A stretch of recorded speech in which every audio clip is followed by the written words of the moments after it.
السلام عليكم ورحمة الله وبركاته. النهاردة هنبدأ أول محاضرة في Data Analysis. المحاضرة دي هنتكلم فيها عن تحليل البيانات. إيه هو تحليل البيانات؟ إزاي بايثون هيساعدنا في الموضوع ده؟ بسم الله نبدأ. اللهم علمنا ما ينفعنا وانفعنا بما علمتنا وزدنا بك علما، اللهم آمين. أول حاجة، What is Data Analysis؟ إيه هي تحليل البيانات؟ تحليل البيانات دي ببساطة إننا بناخد ديرتي داتا أو بيانات خام وننضفها ونرتبها نفهمها، بحيث إن أنا لما أجي أخد قرار أو هي تساعدنا في إني أخد قرار صح في الحاجة اللي قدامي. زي مثلا عندنا شركة عايز أعرف فيها إيه أكتر منتج بيتباع عندها مثلا، أو دكتور عايز يعرف من الأشعة لو في ورم ولا لأ. وده أنا كنت عامله في البروجكت بتاعي بتاع ال AI. ده كده الداتا أناليسيس. بعد كده اللي هي الخطوات بتاعت الداتا أناليسيس أو الجوانب الرئيسية، الكي أسبيكتس أوف داتا أناليسيس. أول حاجة عندنا الداتا كوليكشن، إن أنا بعمل جاذرينج للداتا، بجمع أول حاجة البيانات. بعد كده بعمل لها كليننج، بنضفها بقى من الايرورز اللي فيها، لو فيها ميسنج فاليوز لو فيها، وبتأكد من الكونسيستنسي بتاعتها. بعد كده الداتا ترانسفورميشن، ببدأ أحولها لأشكال سهلة أقدر أتعامل معاها. بعد كده اكسبلوريشن، نبدأ نستكشفها. بعد كده الموديل، بعمل موديل بقى طريقة أتنبئ بيها. بعد كده الفيجواليزيشن، أعرضها على هيئة نتائج بشكل مفهوم بحيث الكلاينت يفهمها. هو مش شرط، ما انت كده كده فاهم اللي انت كاتبه، ما انت اللي عامل، انما الكلاينت فمحتاج هو يفهم. هنبدأ رحلة من أول من الصفر لحد ما نعمل بروجكت كامل. بعد كده عندنا الانترودكشن تو بايثون. هنتكلم دي مقدمة عن بايثون. بايثون هنا هي لغة برمجة بسيطة جدا، هاي ليفل، تقدر تكتبها وتقراها بسهولة. الناس كلها بتستخدمها في مجالات كتير. عندك مثلا زي الويب ديفلوبر او الويب ديفلوبمنت، عندك زي الداتا ساينس، الاوتوميشن، الاي اي ام مور، حاجات كتير جدا. ويعتبر هي اكثر استخداما حاليا، هي الاولى في الاستخدام. بس لو عايز نصيحتي، لو انت بتبدأ برمجة بلاش تبدأ ببايثون، ابدأ بسي بلس بلس.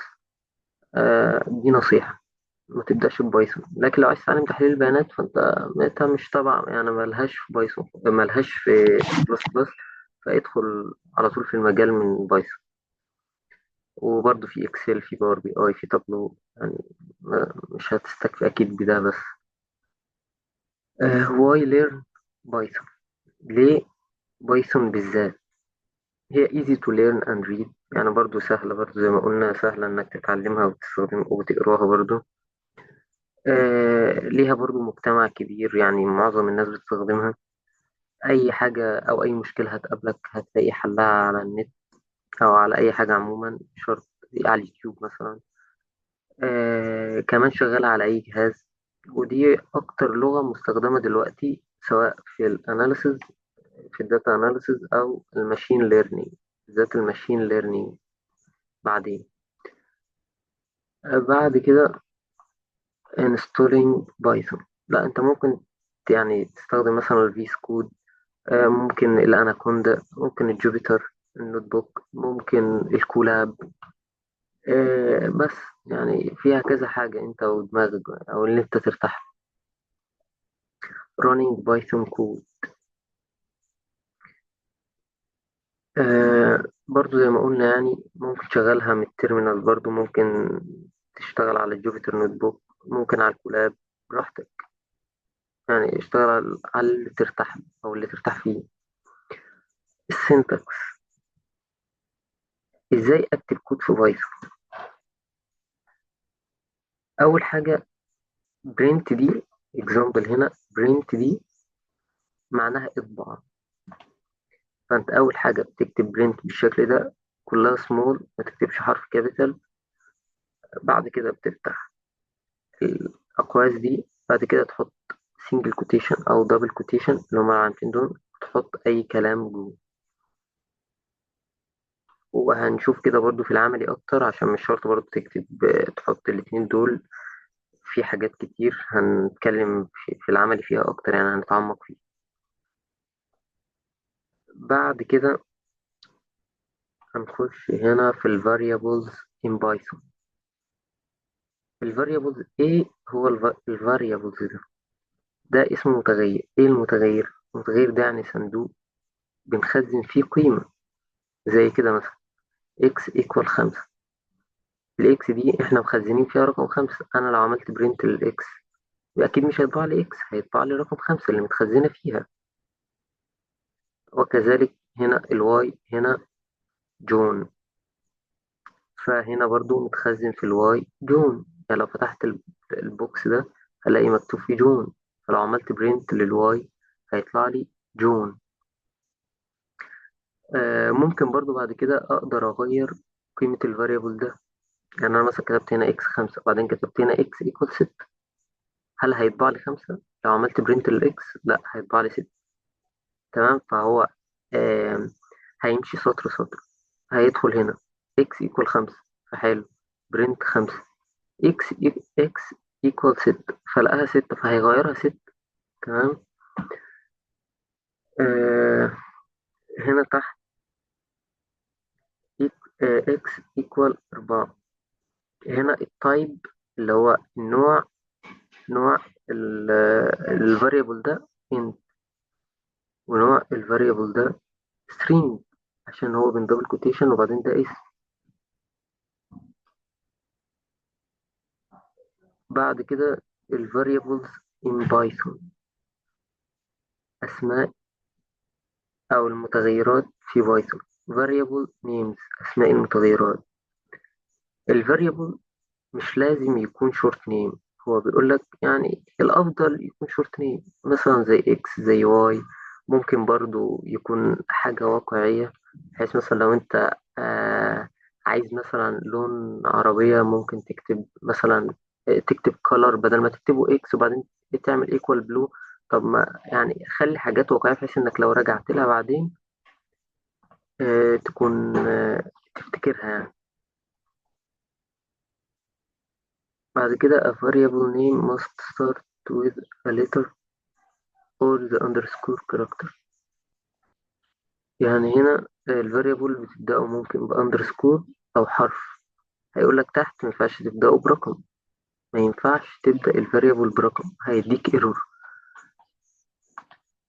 هنا برضو a variable name can only contain alphanumeric characters and underscore. بص، تبدأ بأي حاجة من دي، تبدأوا بأي حاجة إلا الأرقام. ما تبدأوش بأرقام هنا، ما ينفعش تعملوا هنا.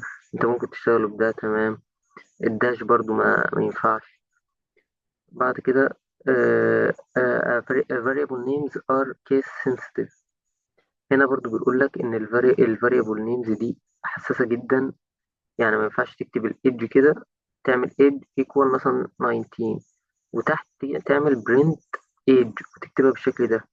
لا، طب غلط. انت المفروض كتبتها كده، كتبتها كلها سمول، يبقى تعملها تحت في البرنت سمول. كتبتها كلها كابيتال، يبقى تعملها في البرنت كابيتال. ما ينفعش تكتبها فوق حاجة وتحت حاجة تانية. بعد كده الكيس sensitive variable names and are case sensitive. تمام. هنا a equal 4، وبعد كده a equal سالب. فانت هتعمل برنت ال a. انت لو عملت برنت ال a كده هيطبع لك 4، لو عملت برنت ال a كده هيطبع لك سالب. تمام. تعالى هنا للليجل والإليجل. هنا ده مكتوب صح، بدأ بحرف، مفيهاش أي مشكلة. الفاريبل ده بدأ بحرف ماي فار وما فيهوش سبيس، فتمام صح. هنا في اندرسكور، صح. تعالى بقى للإليجل. هنا بادئ برقم، غلط. هنا محطوط داش، برضو غلط. هنا معمول سبيس، برضو غلط. ده كله هيديك ايرور. انت عايز تكتبها تكتبها كده، يا اما ما تسيبش، يا اما ما تسيبش سبيس بينهم. variables examples in Python.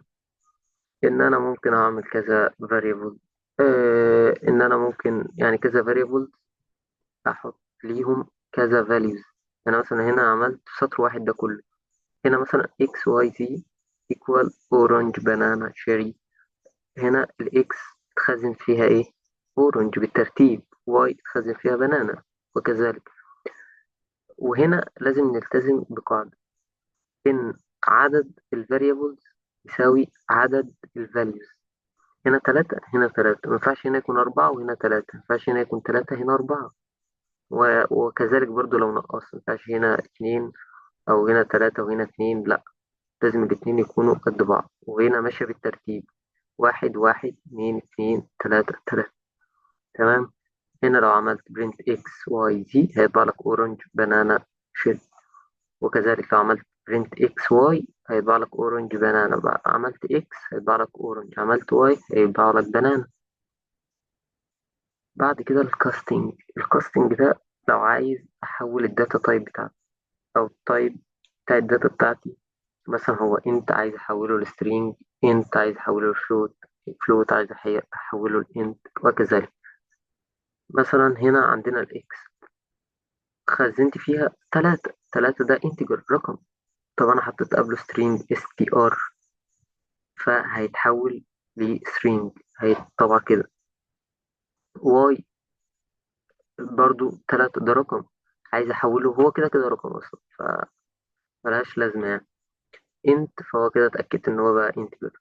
زد فلوت عملت تلاتة، هتلاقيه كتب 3.0، فهنا بقى رقم 10، فالفلوت بيحول الرقم لرقم 10. بعد كده هنا عايزك تعرف مثلا الداتا تايب دي ايه. مثلا عندنا x equal 5، فلو انت عملت print type x هيطلع لك ايه؟ هيطلع لك انت، هتتكتب بالشكل ده لانه integer، هو 5 ده رقم. طب لو عملت print type y بالشكل ده هيطلع لك string، لانه بين دبل كوتيشن، وهو string اصلا ده text. تمام. وكده كده لو عملت text من غير الدبل كوتيشن او من غير السنجل كوتيشن هيديك ايرور برضه. بعد كده السنجل اور دبل كوتس، اللي هو الكوتيشن، السنجل كوتيشن والدبل كوتيشن. بيقول لك هنا ان مفيش فرق بين الاثنين. يعني هنا في بايثون، انا بتكلم حاليا في بايثون، عشان لو رحت للسي بلس بلس او السي او ممكن لغات تانية هتلاقي لازم تحدد مثلا كار، تحدد انت، تحدد string، وكذلك. لكن هنا ما بتحددش، الاثنين واحد. لا، مش القصد، القصد ان الكوتيشن، السنجل كوتيشن دي بيتحط فيها قصدي حرف. يعني في السي بلس بلس والسي وممكن لغات تانية بتحط فيها حرف سنجل كوتيشن. الدبل كوتيشن بتحط فيها تكست كامل، مثلا اسم، جملة. إنما الكوتيشن، السنجل كوتيشن دي حرف بس A B C وما إلى ذلك. بعد كده الداتا تايبس in بايثون. هنا الداتا تايبس الشائعة بقى في بايثون الانتجرز، x equal 10، أرقام، floats أرقام عشرية، strings name، أي بقى strings مش شرط name، بس هنا name مثلا جون ده string، boolean مثلا زي true false. بس خد بالك إن true دي capital، وفي false ال F capital، ما ينفعش تكتبهم small عشان مش هيعتبرها boolean أصلا. بعد كده ال operators in Python.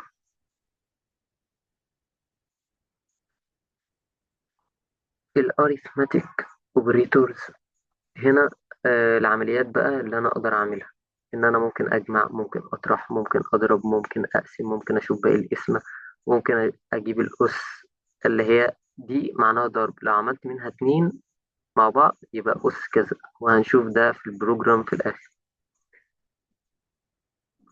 بعد كده comparison operators، دي equal العلامتين equal دي معناها يساوي، دي معناها not equal يعني لا يساوي، دي معناها أصغر من، دي معناها أكبر من. بعد كده اللوجيكال اوبريتورز، هنا and لازم الشرطين يتحققوا. or دي هتقابلنا في if برضو. دي لازم واحد من الشرطين يتحققوا، يعني مثلا أكلت تفاحة أو برتقانة. فأنا لو كلت حاجة من الاتنين الشرط هيتحقق. هنا لازم آكل الاتنين. هنا مثلا آكل دي وما آكلش دي، أو ما آكلش دي وآكل دي، يعني دي لأ. نط. وده برضو هنشوف في العملي أكتر، عشان ما فيش يعني في البراكتيكال هت يعني هتفهمه أكتر. بعد كده next steps: practice writing basic Python programs. البروجرامز بقى دي هي محلولة، فهنحلها وبعدين في الآخر يبقى حلها لوحدك. وفي جزء البراكتيكال برضو يعني في كل فيديو براكتيكال في الآخر هيكون في assignment، وقبل ما أنزل الفيديو اللي بعده هحل معاكم الأساينمنت ده. هنا add two numbers، هنا لو عايز أجمع رقمين أو أضيف رقمين. فهنا بعمل input، يعني أنت ممكن ما تعملش input، بس هنا عايز هو اللي يدخل الرقم، الكلاينت مثلا هو اللي يدخل الرقم. فخلاها فلوت عشان هو ممكن برضو يدخل أرقام عشرية. فعمل إيه؟ variable A و variable B equal. حدد هنا float مثلا float. ممكن برضو يحدده int لو عايزه أرقام بس. بعد كده عمل input عشان هو اللي دخل الرقم.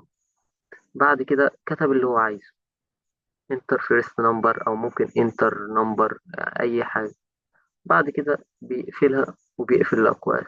هنا قفل القوس ده بالقوس ده، والقوس ده بالقوس ده، وكذلك برضو تحت في second number. بعد كده عمل print A plus B، A زائد البي. فهنا هيطلع له ايه؟ يعني مثلا هنا آه عمل انتر وكتب هنا 5. بعد كده هنا عمل 5 تاني. بعد كده عمل رن للكود، هيطلع له 10. 5 زائد 5 هيطلع له 10. وكذلك برضو الطرح، كذلك الضرب، كذلك القسمة. صم دي مكتوبة عشان يعرفوا السمشن، عشان يعرفوا الجمع بس. يعني مثلا بتنزل تحت، يعني مثلا بتلاقي لو عملت رن للكود ده هينزل تحت صم والنقطتين دول، وبعد كده 10. احنا عملنا هنا 5 وهنا 5. بعد كده find the square root، الجذر تربيعي. هنا برضو فلوت. ممكن برضو تخليها انت عادي، حتى لو رقم طلع 10، الرقم الأساسي طلع 10 أصلا مش هيجيب لك الكسور بتاعته، هيجيب لك الرقم صحيح. تمام. وهنا برضو نفس اللي عملناه input عشان هو اللي دخل الرقم. بعد هنا ده اختصار سكوير روت، عمل اس كيو ار تي. بعد كده الرقم اللي هو دخله ده الفاريبل ده. وبعد كده قلنا ايه؟ ان علامتين الضرب دول معناهم اس نص، فده الجذر التربيعي. بعد كده بيعمل برنت برضو، دي عشان تنزل، دي هتنزل بنفس الشكل ده سكوير روت. وبعد كده الاس كيو ار تي ده هو ده الجذر التربيعي. تمام. اللي بعد كده واخر بروجرام calculate the area of a triangle. مساحة المثلث تساوي نص القاعدة في الارتفاع. فاحنا دلوقتي عايزين القاعدة وعايزين الارتفاع. فالقاعدة هو اللي هيدخلها برضو فلوت، عشان لو طلعت مثلا هو في كده كده أرقام عشرية أصلا. بعد كده الانبوت بقول له دخل لي القاعدة، وهنا برضو انبوت بقول له دخل لي الارتفاع. هنا بجيب الاريا بقى بالقانون اللي أنا أعرفه، اللي هو نص في القاعدة اللي هو هيدخل الرقم بتاعها في الارتفاع اللي هو هيدخل الرقم بتاعه. بعد كده بعمل برنت للاريا اوف تريانجل، اللي هي الاريا دي بس. بعمل دي، ودي بتنزل برضو زي ما هي عشان محطوطة بين دبل كوتيشن، فهتنزل زي ما هي. بعد كده هينزل لي الاريا جنبها الاريا اللي انا عايزها. تمام. بس لو حد بقى عنده مثلا اي سؤال ممكن يكتب في الكومنتس. وممكن برضو كتمرين حد يجرب البروجرامز دي بدون ما يشوفها، او ممكن يشوفها مرة ويعملها لوحده.